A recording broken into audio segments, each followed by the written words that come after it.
Welcome to They Are Waiting for Us from Forbes Books, the podcast that explores how education can transform lives and communities, featuring conversations with change agents who are making a difference in education, from parents and advocates to teachers and leaders. Here's Dr. Lisa Andrew. I'm back with Dr. Michael Kirst, the longest-serving president of the California State Board of Education. He served 2 terms from 2011 to 2019 and is currently a professor emeritus of education and business administration at Stanford. Let's talk about education funding. Money doesn't solve everything, but it does provide critical resources for schools, including time and professional development opportunities for teachers. So, Michael, Governor Newsom recently released his 2024-2025 budget proposal for California. Despite facing a major state funding deficit, he has proposed not cutting K-12 education funding. What is your understanding of the governor's position on protecting education funding amidst this difficult budget environment? Yeah, I think he's given a lot of priority to K-12 education over his 6 years, and he's continuing to give it a high priority. The funding above what was required in Proposition 98, and so I think he'll do what he can. You know, if I had been governor, I would have put some more money in the rainy day fund rather than all those one-time expenditures they gave out. I think Jerry Brown would have done that too. But so we're facing a tough future, I think, but it's so volatile, it goes up and down. But I want to stress that some of this teacher capacity building can be done by reorganizing the school day and school calendars and things of that sort. If you go to a small school district called Denuba in the Central Valley, they've worked with an outside provider to build this time in for professional learning to meet the standards. Madera is another one. It can be done. There's third-party providers out there who have worked on it. So I think we've accepted the existing system, as you pointed out eloquently, and not rethought some of the base assumptions we have. Yeah. Actually, it's perfect a lead-in to where I was going next with this funding issue. You know, organizations like mine, the Silicon Valley Education Foundation, we exist to fill in the gap of education funding, especially in state funding school districts in the Bay Area. By being that third-party provider and securing resources from corporations, foundations, and individuals. You just gave an example of a school district that's using a third-party provider to get those resources. So that's wonderful. It's great. Of course, I love the job that I do and the opportunities that I have. But how do you think philanthropy has impacted education? Do you think it's done for the better, for the worse? Do you think the state should be taking care of this? Have we put a Band-Aid on something so now legislators don't have to address the issue? What are your thoughts? I think we need to step back and look at more deeply on what the barriers are, for example, around, and just to go back to the pandemic for a minute, why isn't there more high-quality tutoring? The cost effectiveness of this are really high. The effects come at relatively low cost. So I think there's a lack of understanding there, and lack of action there. So that's just an example, but I think we're really near there. Let me give you a list of reforms that are out there now. You know, I looked at and here's the things that people think we're working on now. What's the future? Charter schooling, education savings accounts, and school vouchers. 14 states have passed these so-called education savings accounts, which is essentially a check to parents to apply it to private schools. Now, they talk about mini schools and new schools, but it's basically going to the existing schools. Calls to shift from traditional courses to mastery-based learning. Boy, you've heard that one, and forever. These are the ones that are circulating nationally. The embrace of digital devices, remote learning, and AI. Here we go again with technology. That has existed, I would remind people, since radio. When I said that was to disrupt schools, we could teach by radio. When I was in Washington in the 1960s, it was educational television was going to solve it. Okay. I was teaching when the big calculator controversy came through. Yeah. Oh, give them a calculator. Never give them a calculator. Oh my goodness, they'll stop using their brains. And now you check the cell phone at the before you go to the class. The last one is the push to overall career and technical education. That one, I think we have linked learning here and other things. We should do more on that. And then there's this enormous sideshow of culture wars going on, critical race theory versus merit, and all this sort of thing. So that's sort of the current thing where we are in the national dialogue. This comes from people who have, looked at not California, which I don't think we're in the right ballparks at this point. Although some of those are good, those are good ideas. But again, how we operationalize and implement them has never been clear. Yeah. Of the reforms that you listed, I guess sitting on top of it, kind of going back to teacher preparation, thinking about all of those are kind of like a what. The teacher preparation is the how toward the end of meeting the standards so that we have a productive democratic society, right? So we know we have to evolve because the world is evolving and the way that we interact with our world, society, and everything is evolving. So we know we have to preparation, teacher preparation, parent, helping parents to come along, helping leaders to come along, policymakers to come along, that. But how must education evolve as our society moves towards Web 3.0 and the metaverse? I think some of this that I indicated, when you look at it, the good parts of this list are, it's really shaking up the traditional schools. So the theory is that we created a one best system of how schools should be at the turn of the 19th century, and we played our hand on that one all the way up to 2024. And so there's a national searching for how do we shake the pillars and get some things loosened up and rethinking in a more fundamental way than just adding things on. We reform by addition. You add something. We don't go into the core. So when I went back to my 50th high school reunion near Reading, PA, and I went to the rooms that I studied for math and history and so on, they were the same. There were the chairs. Now, they had, some of them were arranged in little groups. So we've unbolted the big change in classrooms. So when we unbolted the desks from the floor. So that was major. I think that's what this list shows in some ways. And also I could have added this movement towards more parent involvement, which is, interesting, but has value.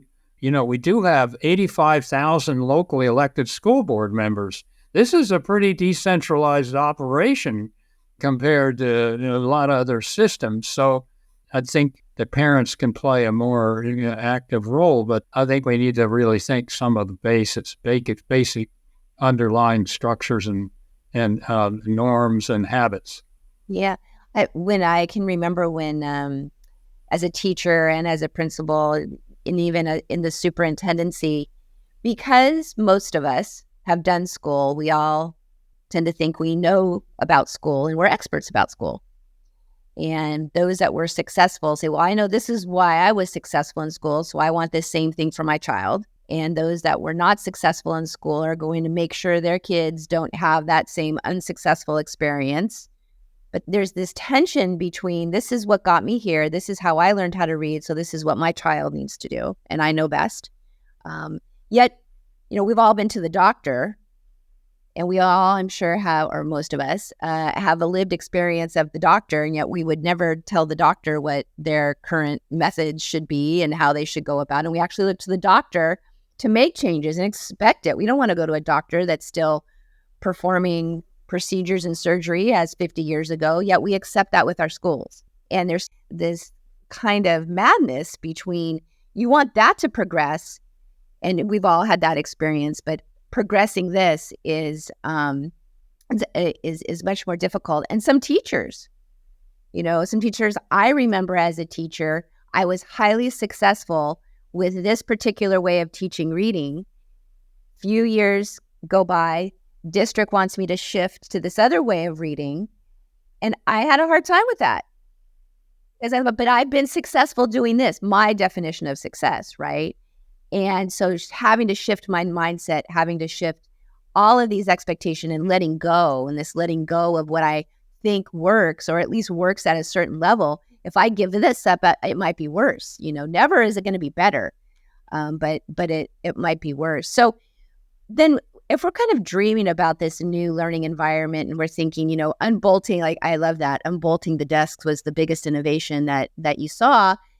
Where should this transformation of learning environment occur first? At the colleges and universities where we're learning how to be teachers? At the professional learning centers where we're learning how to be teachers? Or, kindergarten, where you're asking someone who's never even experienced that to provide that experience for a kindergartner? I don't know. What are your thoughts on that? Going back to our prior discussion, do the existing structures and routines and standard operating procedures lead to where we want to be? I think that's what's arising as the question. Or do we? And that's also what's pushing the voucher movement. It's hopeless, so let's go out outside and go to choice as the alternative. But a lot of those choice schools are really run very similar to the public schools. They just get people who can afford the tuition. So that's that. I don't see that as a master solution. So I think it all goes back to how do we shake the tree, and how do we shake it hard, and who's doing this, and what do we think about this? The movement in California towards community schools is interesting as an example. So the state officials sat down, Linda Darling-Hammond as state board president, and they felt that we couldn't get there with our most impoverished students in terms of income unless we built much more of a community effort and brought more social services and nonprofits into the school and on the school grounds. It takes a family to raise a child, be successful, that theory. So that's one. That left the schools largely untouched, the instructional side of the schools largely untouched, and was really about multiplying the services and co-location and things like that. So that's an example of fundamental rethinking, and there's a lot of merit in that approach, I think. It's hard to do, really hard to do. That's an example of where California is at least experimenting with some different models. I think you pointed out the biggest hurdle still exists, and is that while we've now turned school grounds into social service centers, we still haven't looked at what's going on in the classroom. We still haven't, and we started this, and most of this conversation has been about what's happening in the classroom, what's happening with the teachers, what's happening with the teaching and learning.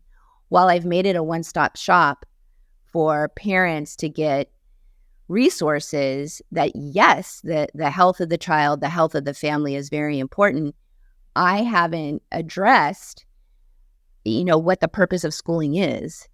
Now you've added on this campus more things for that administrator to manage, more traffic, more of what's going on in society now comes to the campus. I'm just wondering how having these services co-located are going to raise student achievement when you haven't focused on changing the instruction as much as everything else. Yeah, I think that now the community school people have instruction in there, but my perception of what's going on is it's more as you describe it than less fundamental instructional change. So that'll have to happen. But if kids are sick and they're not getting services, that'll raise achievement. When I did a study of children decades ago, the biggest problem they had was dental caries. I don't want to go to school and my teeth hurt. So Yeah. there's an upside there. Yeah, for sure. So before we wrap up, I have two last questions. One, you could have one thing change today across the state in teaching and learning. What would it be? The last mile is the classroom, the teacher, the student and teacher interaction, and that we really need to have a different way of thinking about the state role and the local role in improving that. And I think if our people entering teacher education continues to drop in quality, that means that we need to give them more intensive help, perhaps rethink preparation a little, some. So I think it's all right there. When you get down, the rest is overhead until you hit the classroom. Now, we have the old egg crate classroom, so we could break that up. You and I have been around team teaching, and that never took off. That was all the rage in the 60s, early 70s. So the system doesn't structure well for that. But, I think that's where we need to go is a more fundamental rethinking. I'm hoping that's where all this is leading us. I don't see the presidential candidates being a major force for this. So one of the things that is so inspiring to me about you, every time I enter in conversation with you or anything, you're always hopeful and looking forward, hopeful and forward, hopeful and forward. That fuels me at times. I'm like, all right, if Michael can still be looking forward and he's seen it all and been through it all and he's still plugging, I definitely need to stay in this race with him. So what are you most hopeful about? To address your question and directly is the decade of basically from the years 1997 to 2010, I worked intensively with many other people on getting more kids to go to college and getting them better preparation for when they went there. We have made major strides in that. Our A to G, which is our academic requirements, are way up in the number of students who completed them. Now, there's questions about what's in those courses, but they're eligible and they are going. And so we've made major change in that. We've also been bumping up college completion. That's the colleges, but that's also been rising.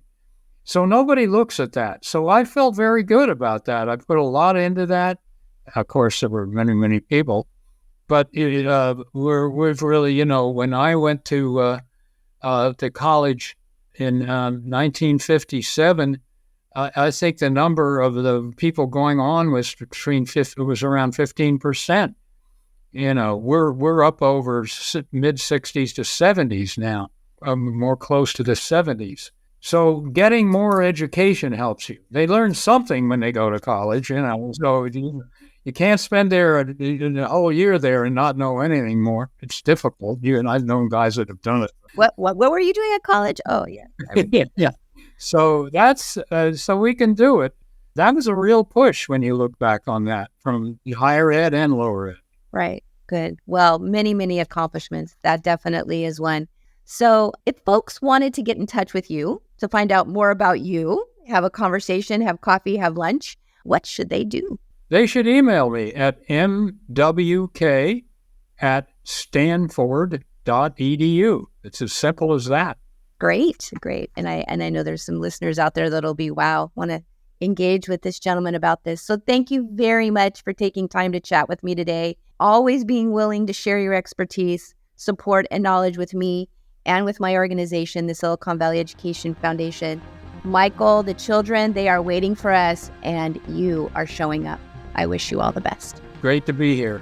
And that wraps this episode of They Are Waiting for Us. If you've enjoyed the show, please take a moment to subscribe so you can get notifications when new episodes drop. Also, if you could spare a minute, I would greatly appreciate it if you could leave a review to help others like yourself discover the show. Thank you, and I'll see you next time. This has been They Are Waiting for Us. If you want to learn how to create economic opportunity through equal access to quality education and create an extraordinary learning environment focused on everyone realizing their full potential, go to drlisaandrew.com. They Are Waiting for Us is a production of Forbes Books.